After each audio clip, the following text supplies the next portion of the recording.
크리스찬 전한길입니다.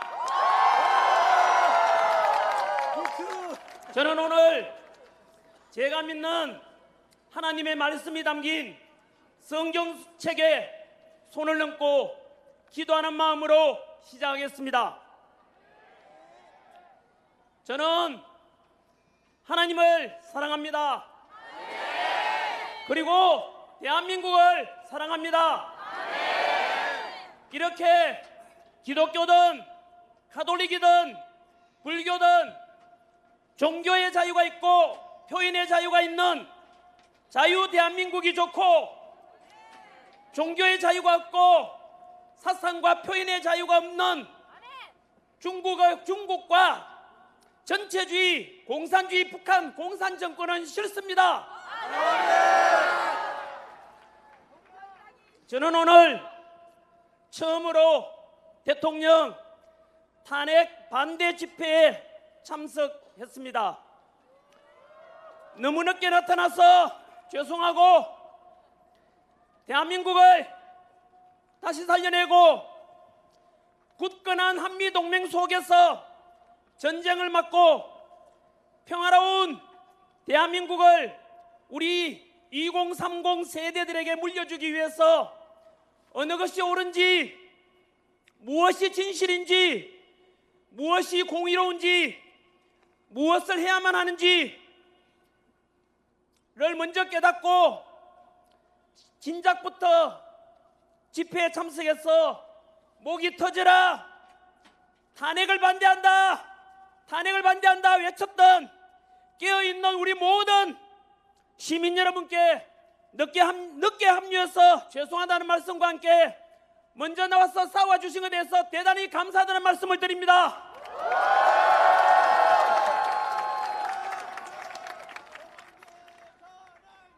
저처럼 비록 집회에 직접 참석은 못하지만 대한민국 전국 방방곡곡에서 탄핵 반대를 응원하는 수천만 명의 국민들이 이 박수를 보내고 있고, 이것 우리가 모두가 아시고 더욱 소리 높여 탄핵 반대를 외쳐주십시오. 이 추운 겨울 차가운 아스팔트 위에서 대통령에 대한 탄핵과 망신주기식 무리한 체포와 구속에 맞서고, 공정하지 못한 재판에 맞서고, 왜곡 보도하는 거대한 언론 권력에 맞서서 침몰하려는 우리 대한민국을 살려내고자 탄핵 반대를 외치고 용감하게 싸워주신 여러분들 덕분에 국민들도 진실을 알게 되었고, 비상계엄 직후에 10%밖에 되지 않던 대통령 지지율이 현재 마의 벽이라 했던 40%를 넘었고, 오늘이 지나면 50%를 넘게 될 것이고,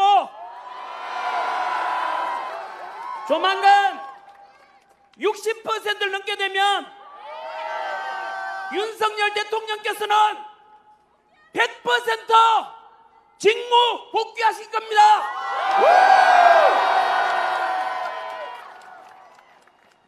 헌법재판소 이미선 재판관께서 말씀하셨습니다. 헌재는 여당과 야당을 떠나 오직 국민만 바라보고 간다라고 말씀하셨습니다. 이 말이 무슨 뜻인지 아십니까? 대통령의 지지율이 올라가고 직무 복귀를 바라는 국민이 많아진다면 기꺼이 탄핵 기각 심판을 하겠다는 뜻 아니겠습니까?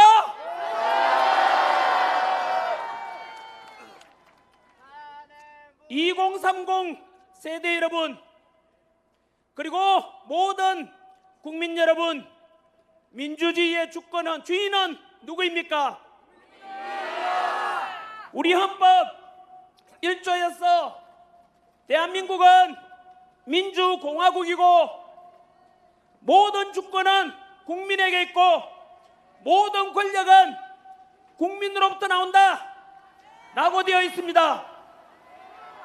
입법부, 행정부, 사법부, 그리고 헌법재판소 그 위에 누가 있겠습니까?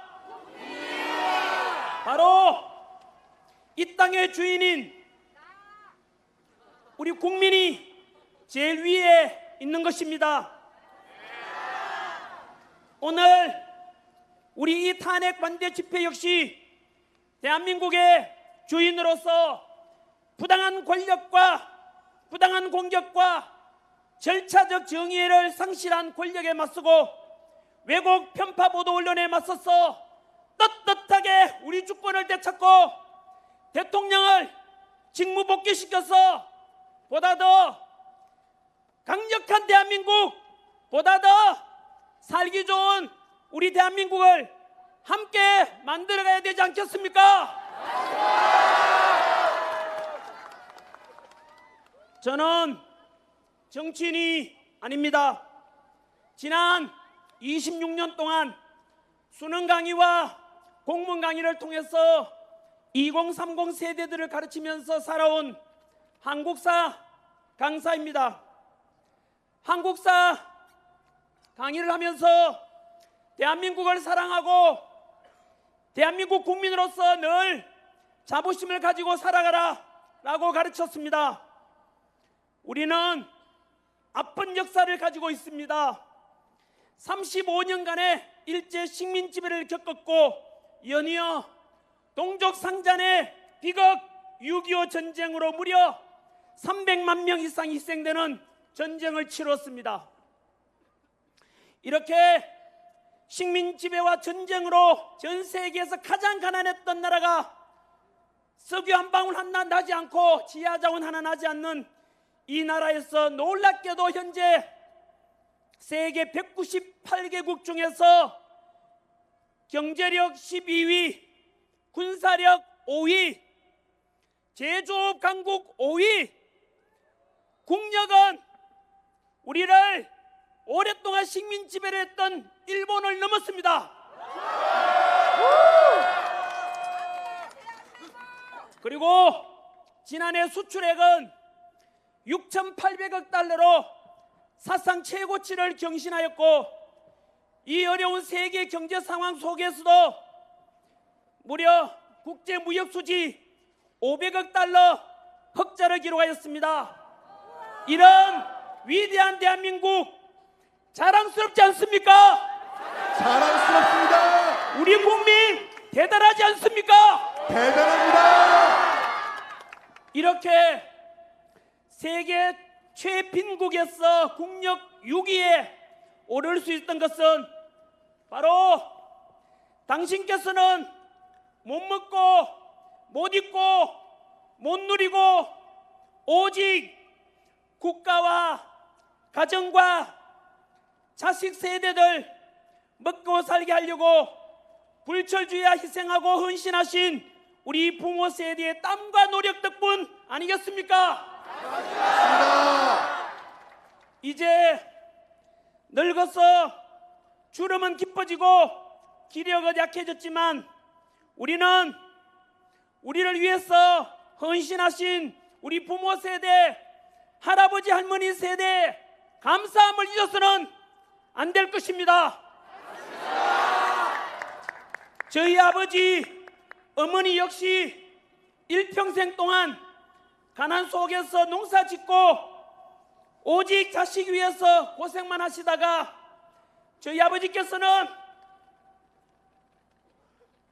호강 한번 하지 못해 보시고 이미 하늘나라에 가셨고 시골에는 저희 어머니 홀로 계십니다.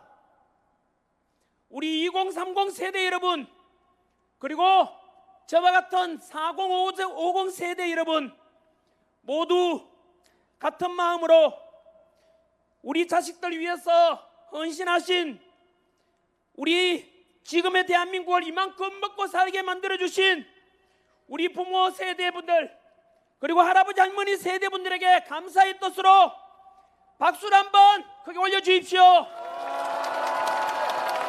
감사합니다. 그리고 아버지 어머니께서 살아계신다면 목숨을 다해 효도하십시오.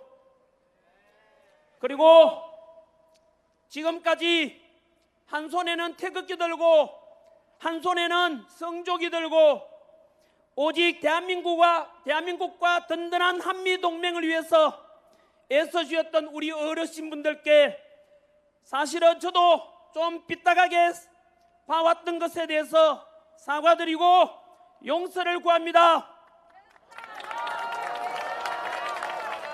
어르신들의 행동이 실천이 옳았습니다. 우리 실천해 주시고 오직 애국의 마음으로 직접 현장에 나와 주시고 목소리 내주신 어르신들 덕분에 지금 우리가 있으니 이제 오늘 또 지금은 다행히도 둘러보시면은 이제는 2030 세대분들이 더 많습니다.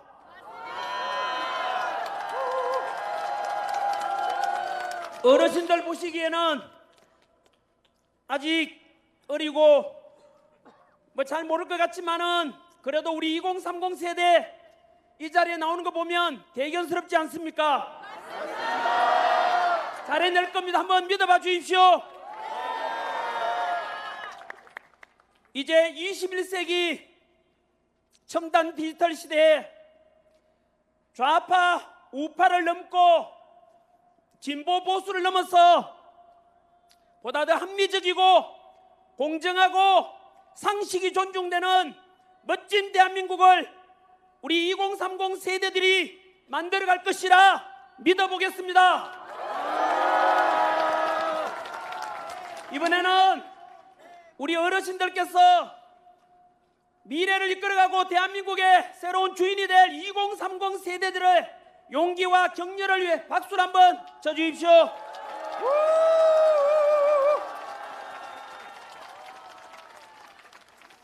바로 이겁니다. 이번 비상계엄을 계기로 국민들이 깨어나고 정치가 얼마나 우리 생활의 모든 곳에 중요한 영향을 미치며 민주주의가 얼마나 중요한 것인지 깨닫게 되어 이제 앞으로는 좌우의 갈등을 넘고 지역 갈등을 넘고 세대 간 갈등을 넘고 남녀 간의 갈등을 넘고 노사 간의 갈등을 넘어 우리 모든 대한민국 국민들은 하나가 되어야 합니다. 나아가 남북 평화 통일을 이루고 한반도 한민족 모두가 하나 되어 서로 통합하고 서로 존중하고 보다 더 풍요롭고 행복한 21세기 선진 통일 대한민국을 만들어가야 되지 않겠습니까? 맞습니다. 그리고 45년 광복 이후 이렇게 가장 가난했던 나라에서 전 세계 국력 6위의 선진 자유민주주의를 실현하기까지는 훌륭한 지도자와 동시에 독재에 맞서서 싸웠던 민주화를 이루어낸 많은 민주화에 기여하신 분들께도 감사하는 마음을 가져야 될 것입니다. 저는 이승만 대통령을 존경합니다. 그리고 박정희 대통령, 김영삼 대통령, 김대중 대통령, 노무현 대통령도 모두 존경합니다. 지금까지 우리는 이승만 대통령을 존경한다고 하면 우파라고 하고 이승만을 독재자라고 하면 좌파로 편가르게 하고 그래서 상대방을 사잡아서 공격했는데 이제 우리 2030 세대들은 이런 기성세대가 만들어 놓은 편협된 역사관을 극복해야만 합니다.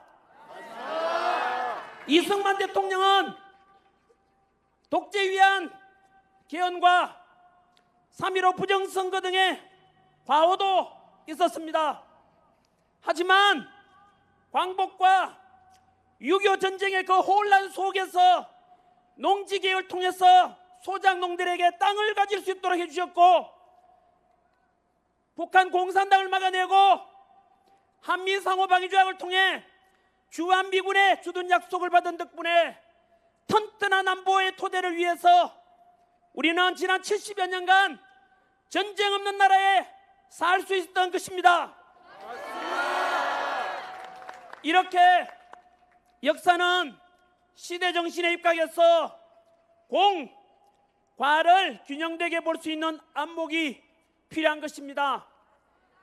박정희 대통령 역시 유신 독재의 과오도 있었지만 경제 성장의 1등 공신인 것은 아무도 부인할 수 없을 것입니다.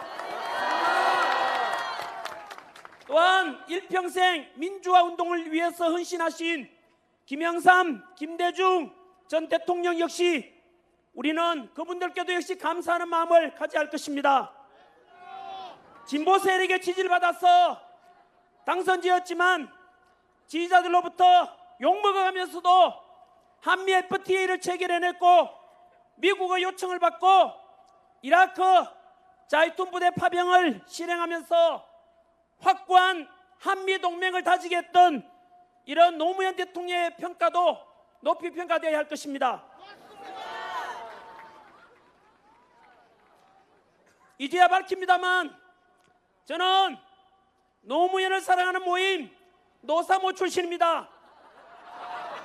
노무현 대통령이 가장 심혈을 기울이며 이루고자 했던 것이 무엇인지 아십니까? 바로 동서통합, 국민통합이었습니다. 이런 노무현 정신을 또 이어받아서 이제는 남북평화 통일을 통해 남북통합까지 이루고 나아가 세계평화와 화합에도 우리가 모두 기여해야 할 것입니다. 정치에 한 발 떨어져 있던 전한길이 왜 이렇게 직접 집회에 나오게 된지 아십니까? 지난 12월 3일 비상계엄이 선포되었을 때 저는 비상계엄은 미친 짓이다, 21세기 선진 대한민국에서 무슨 비상계엄이냐고 비판하는 영상도 올렸습니다. 하지만 탄핵 정국 50여일을 지나면서 몰랐던 사실들이 많이 드러났습니다. 도대체 왜 대통령이 비상계엄을 선포했는지 그 이유와 전후 과정을 통해서 실체를 알게 되었습니다. 우리 현대사에서 거대 야당의 입법 폭주와 함께 무려 29차례의 탄핵으로 결국 대통령도 탄핵되고 국무총리도 탄핵되고 범죄자를 수사하겠다는 중앙지검장과 검찰도 탄핵시켰고 부정을 감시하는 감사원장도 탄핵.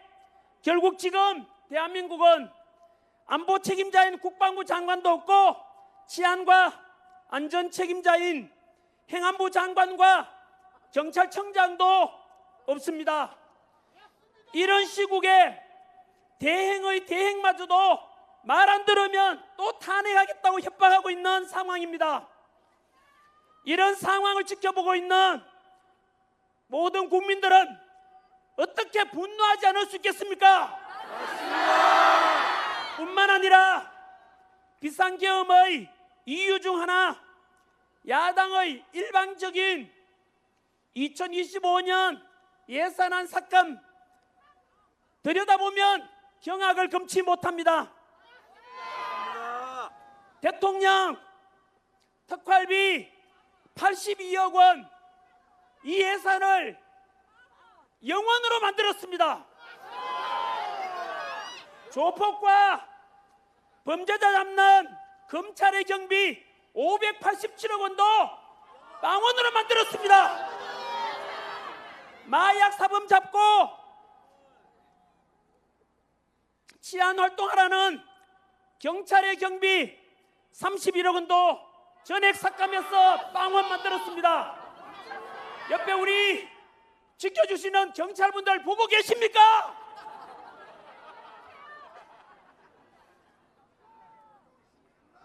청년 일자리 지원과 육성 예산 15억 원마저도 삭감하고, 더 충격적인 것은 요즘 병장 급여 인상으로 상대적으로 직업군인 사기가 너무 바닥인데, 그래서 편성한 초급 간부의 처우 개선 예산 141억 원도 삭감했습니다.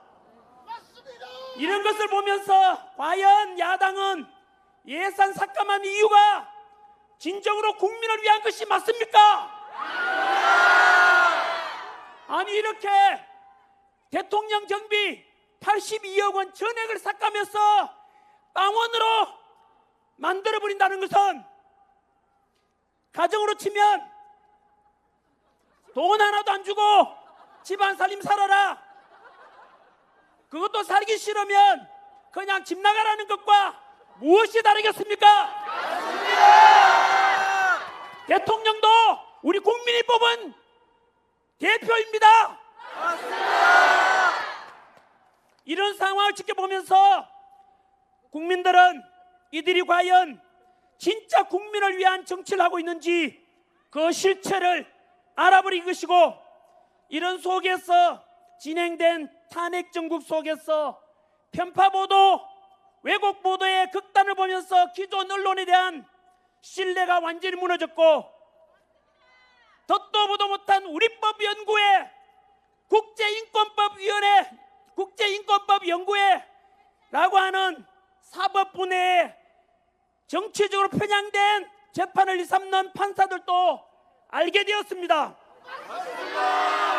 공수처와 서부지법의 이상한 영장 발부와 판결을 보면서 상식적으로 납득이 되지 않는 현직 대통령에 대한 예우는 하나도 없고, 일반 서민보다 더 잔인하게 온 세계가 지켜보는 가운데서 보여주기식 체포와 구속, 그렇게 법이 이상하게 집행되는 것을 보고 우리는 전 세계적으로부터 국제적인 비웃음거리가 되었습니다. 이들의 행태를 통해서 다시 한 번 더 그들의 본질도 알게 되었습니다. 그들은 공정한 법 집행보다는 오직 자신들의 이익을 위한다는 것을 알게 되었고, 그 와중에 다들 아시다시피 용산 대통령 관저 체포가 진행될 때 관저 밖에는 양쪽 시민들이 극단적으로 대치하고 있었고, 관저 입구에는 공수처 지시를 받은 경찰과 경호처 함께 무력 충돌 직전까지 대치하던 때 절대로 우리 국민을 다치게 할 수는 없다. 경찰도 경호처도 모두 우리 소중한 우리 국민인데 차라리 내가 잡혀가겠다, 이렇게 윤석열 대통령께서는 본인 스스로 희생을 선택했습니다. 저는 그때서야 진정으로 누가 대한민국을 사랑하는 사람인지, 누가 더 국민을 진정으로 사랑하고 있는지, 누가 더 스스로도 희생하려고 하는지 정확히 진실을 알게 되었습니다. 대통령께서 우리를 사랑한다면 우리 역시 사랑으로, 대통령에 대한 사랑으로 보답해야 되지 않겠습니까?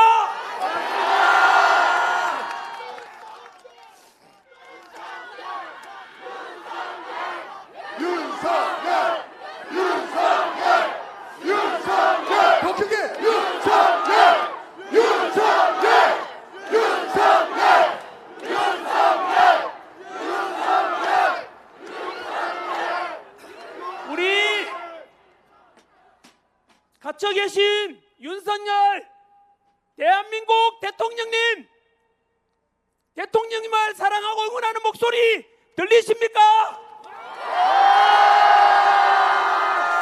윤석열 대통령님 힘내십시오. 우리가 있습니다. 대한민국 모든 국민들이 윤석열 대통령을 기다리고 있습니다. 응원합니다.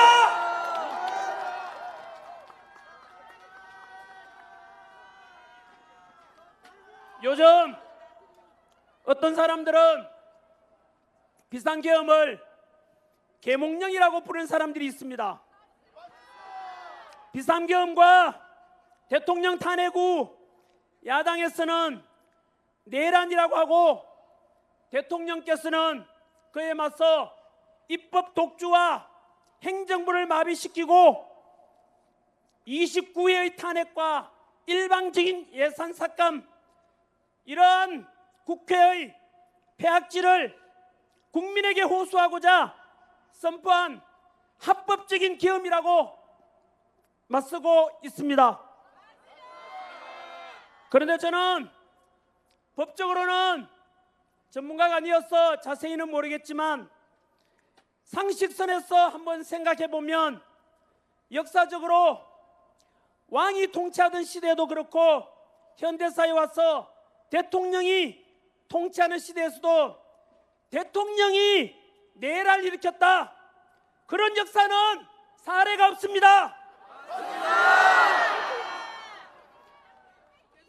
계엄군 동원도 3만 5천 명이 동원되었던 5.16 군사정변, 2만여 명이 동원되었던 12.12 사태 등과 비교해 봤을 때 10분의 1이 아니라 100분의 1밖에 안 되는 인원이라서 국회를 장악하려면 최소 수천 명은 동원돼야 할 텐데 기껏 국회의원 수보다 더 적은 280명, 선관위에 297명이 동원되었고 거기다가 실탄도 장전되어 있지 않았습니다. 그리고 계엄 선포 후 불과 2시간 만에 대통령은 국회의 계엄 해제 요구에 따라서 의결에 따라서 당연히 법을 따라야 한다면서 6시간 만에 비상계엄은 없어졌습니다. 아마도 일찍 잠든 분들은 자고 일어나 보니 뉴스 보니까 간밤에 계엄과 계엄의 시작과 끝이 모두 난 상태라는 것을 알게 됐을 겁니다. 아무튼 저는 분명히 비상계엄은 잘못되었다라고 생각은 합니다. 하지만 재판을 끝내봐야 할 것이므로 많은 국민들이 계몽령이라 하기도 하는데 여러분들께서는 어떻게 생각하시는지 모르겠습니다. 저는 앞에 수많은 사례들을 통해서도 분명히 우리 국민들은 그동안 수면 밑에서 감추어졌던 엄밀하고 또 우리가 무시고 넘겼던 것들이 이번 비상계엄 계기로 다 모든 것이 드러나면서 우리는 실체를 보게 되었고 진실을 보게 되었고, 그래서 국민들이 지금 다시 일어났고 이 속에서 비상계엄 그리고 탄핵에 대한 찬성 집회들은 지금 반대 집회보다 인원이 없지 않습니까? 맞습니다. 국민 여러분, 탄핵 반대 목소리가 들리십니까? 맞습니다. 국민들이 이제 깨어났다는 뜻입니다. 맞습니다. 이러니까 계몽령이 저는 맞다고 생각합니다.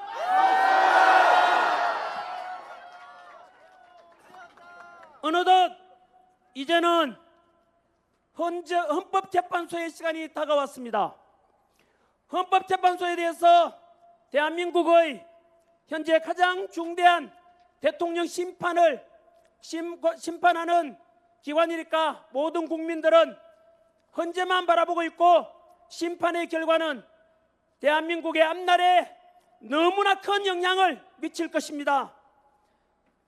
부디 헌재만큼은 공수처나 서부지방법처럼 정치적인 오해를 사지 않도록 오직 법과 양심에 따라서 올바른 판단해 주기를 모든 국민들이 바라보고 있고, 그래서 다시 헌재의 권위를 되찾을 수 있기를 모두가 바라고 있습니다.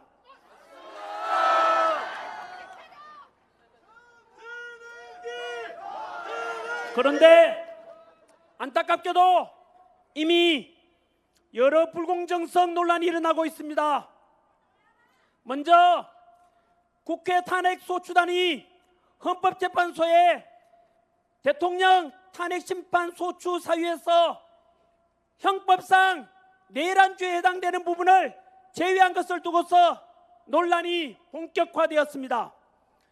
국회에서 대통령 탄핵 가결시킬 때 가장 큰 내란 혐의로 국회에서 통과시켰는데, 지금 와서 내란죄를 뺀다면 당연히 헌재에서는 대통령 탄핵 소추안은 기각심판하고 국회로 돌려보내서 탄핵 소추를 다시 하라고 하는 것이 상식 아니겠습니까? 짜장면을 시켰는데 짜장면은 안 나오고 단무지만 나왔습니다. 그런데도 그 단무지가 짜장면이니까 그냥 먹으라 한다면 어느 누가 납득을 하겠습니까?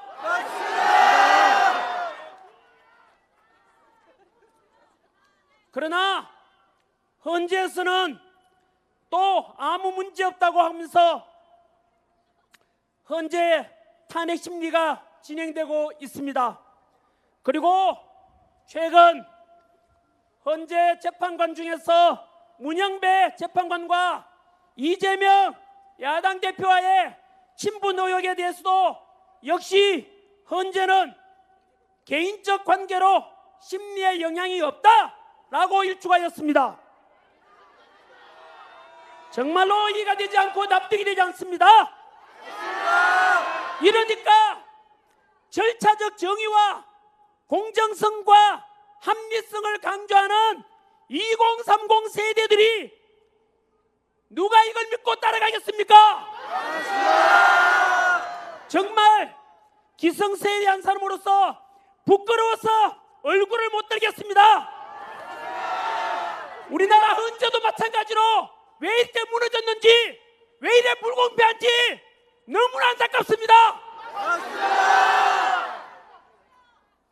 그래서 지금 우리가 주권 행사를 위해서 이 자리에 모인 것 아니겠습니까?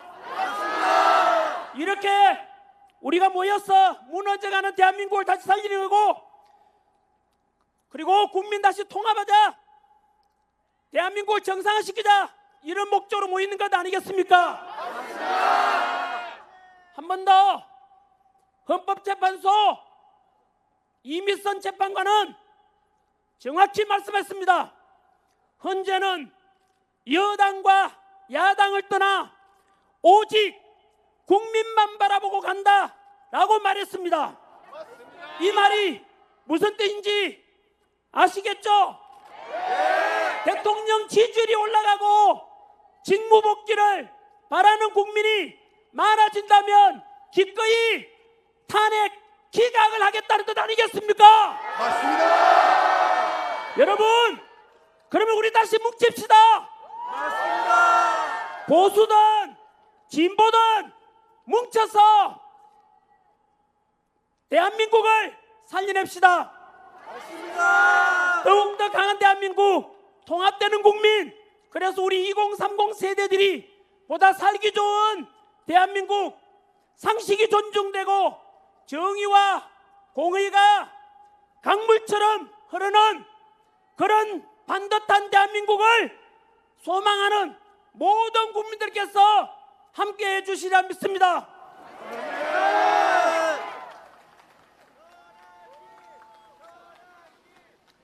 한 번 더 강조드립니다.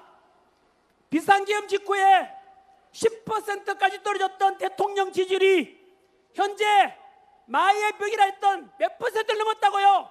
40%를 넘었고 오늘 이 시간이 지나면 50%를 넘게 될 것입니다. 그리고 60%가 넘어가면 100% 탄핵 기각이 될 것입니다. 그리고 우리 윤석열 대통령께서는 다시 직무복귀하실 것입니다. 특별히 민주화를 사랑하는 우리 전라도 광주 시민 여러분께 호소합니다. 독재에 맞서서 민주화를 이뤄낸 주인공들 아닙니까? 저도 광주 망월동 묘지에 여러 번 갔었습니다. 5.18 광주 민주화운동 때 희생된 분들께 여러분들 덕분에, 희생 덕분에 지금의 대한민국 민주화가 앞당겨졌다라고 감사함을 잊지 않겠다라고 다짐했습니다. 전라도 우리 광주 시민 여러분, 지금 야당의 행태를 보십시오. 입법 독재와 일방적인 예선 삭감, 그리고 이로 인한 행정부를 마비시키고 대통령 탄핵과 29번의 탄핵, 이게 과연 민주적이고 말이 되는 이야기입니까? 그렇습니다.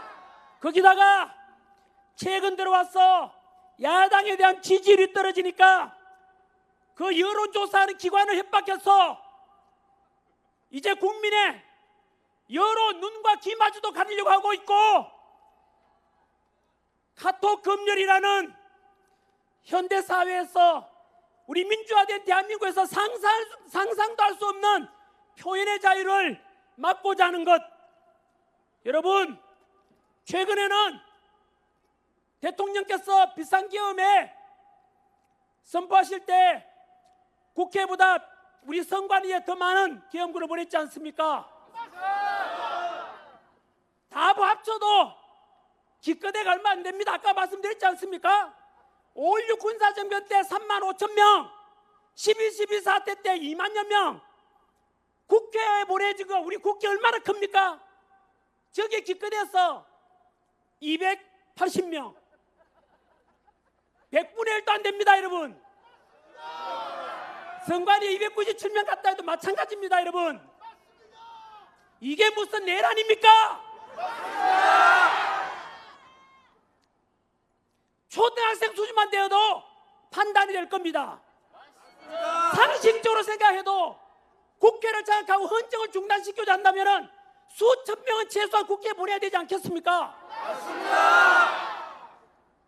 여러분, 며칠 전에는 전한길도 마찬가지로 이러한 선관위의 부정선거에 대한 의혹, 그동안 음모론이다라고 했지만 실제로 제가 조사해 보니까 너무나 많은 의혹과 의심을 살 만한 내용이 많았습니다.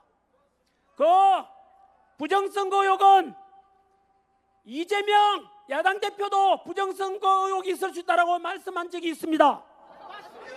야당 국회의원도 그 말씀하셨고 여당 국회의원도 그 말했습니다. 국회의장도 마찬가지로 선관위는 믿을 수 없는 의심스러운 게 너무 많다라고 이미 방송 보도 다 됐습니다.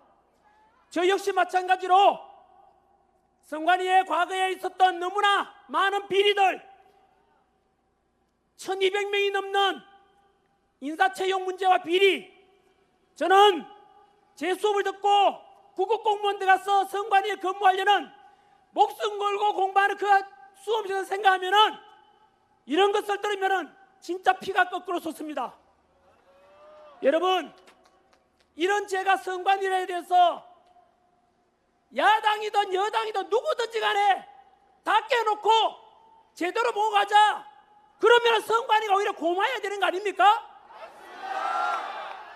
더 투명성 있는 기관이 될 것이고, 그러면 얼마나 좋겠습니까마는 놀랍게도 제가 선관위를 비판했는데 민주당에서 전한길을 고발했습니다.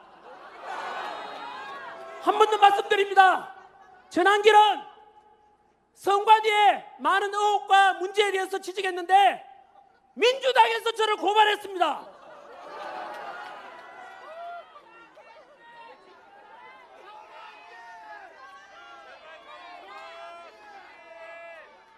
이게 과연 대한민국에서, 선진화된 대한민국에서 과연 민주당이라 이런 말은 그 당에서 이런 짓을 할 수가 있습니까? 어떻게 국민들의 대상으로 카카오톡 금지하고 입틀막해서 표현의 자유마저도 막고자 하는 것 보면 이게 과연 진심으로 민주당 맞는지 의심스럽습니다. 그리고 70년대, 80년대, 우리 90년대 민주화 운동을 해오신 분들께 여쭙고 싶습니다.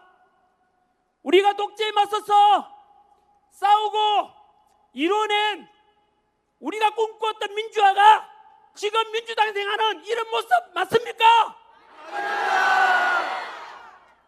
표현의 자유를 말살하고 공정과 상식은 무너지고 꼼수와 반칙이 팽배해지는 모습 다 보고 있지 않습니까?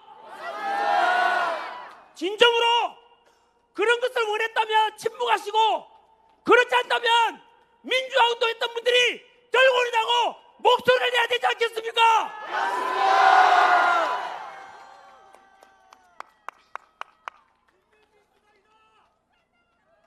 우리 전 대통령 김대중 대통령께서도 그런 말씀하셨지 않습니까? 행동하지 않는 양심은 악의 편이다. 맞습니다. 이제 전국 교회에서 대학 교수님들도 각계 전문가분들께서도 이제 목소리 내십시오.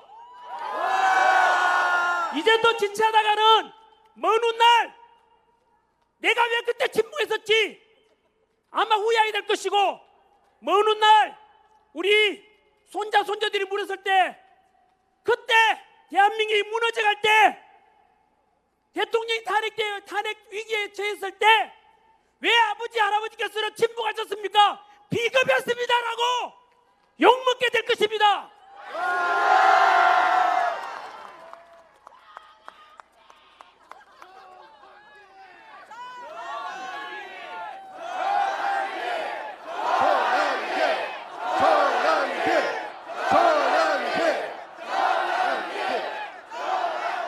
끝으로 이번 대통령 탄핵으로 가장 가까운 우방국 미국의 트럼프 대통령 취임식에도 참석하지 못한 우리 대통령님을 대신해서 우리 국민의 뜻과 목소리를 트럼프 대통령께 전달하고자 합니다. 아마도 자막으로 아마 영상 올라온다면 트럼프 대통령과 미국 국민들도 보게 될 것입니다. 트럼프 대통령님, 제47대 대통령 취임을 축하드립니다. 우리 대한민국 윤석열 대통령과 모든 국민들은 미국을 사랑합니다. 그리고 우리 평화를 지켜주고 계시는 주한미군을 사랑합니다. 그리고 트럼프 대통령을 지지합니다. 우리 대한민국과 미국은 지난 70여 년간 군사적 동맹과 경제적 협력을 통해서 상호 우호와 협력 속에서 가장 가까운 우방으로 튼튼한 신뢰관계를 유지해 왔습니다. 우리 대한민국이 북한 공산당의 침략을 받았을 때 유엔군 이름으로 메가더 장군을 비롯한 미군이 와서 우리 대한민국이 공산화되는 것을 막아주었습니다. 그 전쟁 속에서 사망자 36,574명, 부상자 103,284명, 포로와 실종자 7,926명, 합계 희생된 미군 희생자 147,784명의 미군이 북한 공산당과 싸우다가 희생된 것을 우리는 절대 잊지 않고 기억하고 있으며, 이분들의 희생과 주한미군이 지켜준 덕분에 지난 70여 년간 우리 대한민국은 공산당과 맞서서 이길 수 있었고 지금까지 평화를 유지하고 있습니다. 트럼프 대통령님, 아시다시피 안타깝게도 우리 대한민국의 대통령께서는 현재 야당의 일방적인 공격을 받고 현재 탄핵 소추 심판과 내란 혐의로 수사를 받고 있습니다. 그래서 취임식 날 우리 트럼프 대통령과 우리 대통령께서 가장 가까운 옆자리에 앉아서 취임식 축하를 해드렸어야 하는데 그렇게 하지 못했습니다. 아마도 트럼프 대통령께서도 같은 마음이었을 것이라 생각합니다.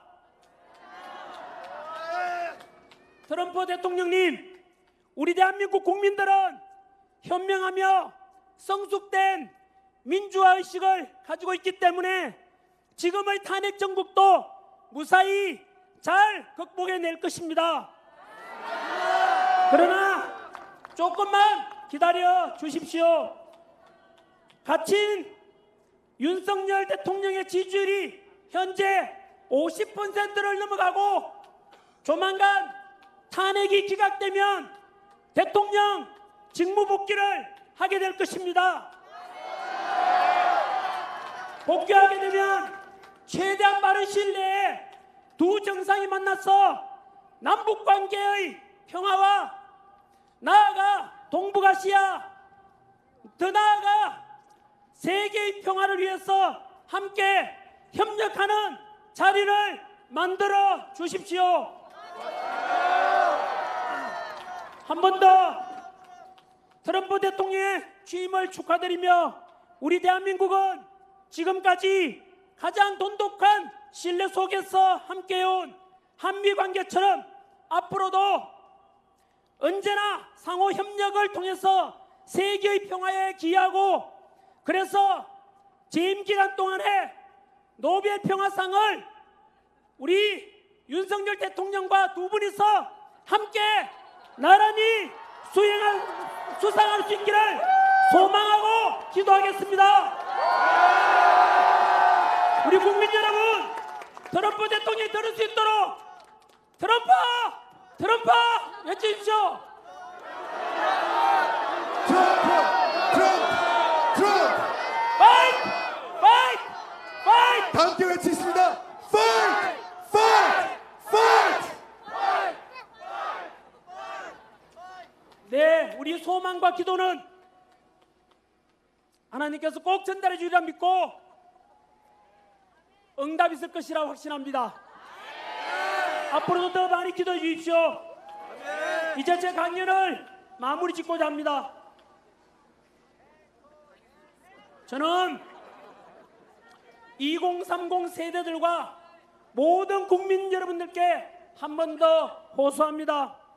지금의 대한민국은 비상계엄과 탄핵 정국 속에서 정치적, 경제적, 군사적 모든 면에서 가장 위기에 처해 있습니다. 이럴 때일수록 우리는 무조건 뭉쳐야 합니다. 97년 IMF 외환 위기 때도 우리 국민 모두는 하나같이 집에 있는 금반지, 돌반지 다 가져나와서 금목운동해서 전 세계에서 놀랄 정도로 빨리 극복해냈습니다. 2002년 월드컵 때도 모든 국민이 하나가 되어서 응원하고 박수치고 함께 뭉쳤던 기억이 있을 것입니다. 우리 대한민국 국민들은 위대합니다. 다시 뭉칠 수 있고 다시 일어날 수 있습니다. 전 세계 국력 6위, 이런 위대한 대한민국 국민들 다시 뭉쳐서 다시 한 번 더 일어나 봅시다. 기업하시는 분들 힘내십시오. 근로자 여러분들 힘내십시오. 대한민국 다시 일어날 것입니다. 그래서 다시 한 번 우리 허리띠 졸라매고 대통령 복귀하시면 다 함께 즐거운 마음으로 신바람 나게 대한민국 덩실덩실 춤을 추고 다시 한 번 더 뭉쳐봅시다. 여러분, 지역을 넘어 세대를 넘어 노사를 넘어 모두가 통합하고 남녀 모두 통합하고 한 번 더 뭉쳐봅시다. 우리 대한민국 국민들은 강합니다. 이번 어려움도 어떤 어려움도 극복해낼 것입니다. 2030 세대 여러분들 다시 한 번 더 힘내십시오. 우리도 청년 세대를 믿고 2030 세대들은 우리 4950, 6070 세대도 안 믿어보십시오. 도산한 장로스님께서 그런 말씀하셨습니다. 청년이 죽으면 민족이 죽는다고 했습니다. 저는 우리 청년들이 다시 한 번 더 깨어나고 다시 해낼 것이라 믿습니다. 끝으로 아까 말씀드렸던 좋은 말씀 한 번 더 전하겠습니다. 이 비상시국에서 침묵하시는 분들, 행동하지 않는 자의 양심은 악의 편이라는 말씀 꼭 기억해 주십시오. 그리고 러시아 시인 네크라소트가 했던 말씀으로 끝맺겠습니다. 슬픔도 노여움도 없이 사랑하는 자는 대한민국을 사랑하고 있지 않다.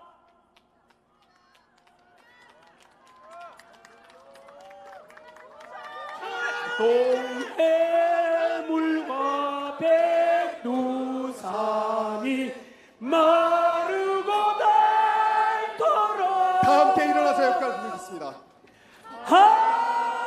하느님이 보호하사 우리나라 만세 무궁화 삼천리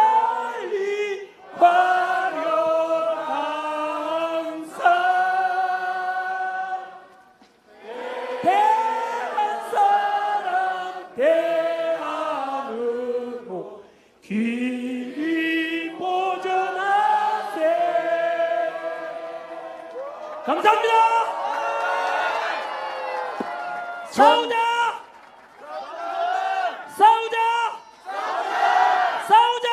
싸우자! 이기자! 이기자! 이기자!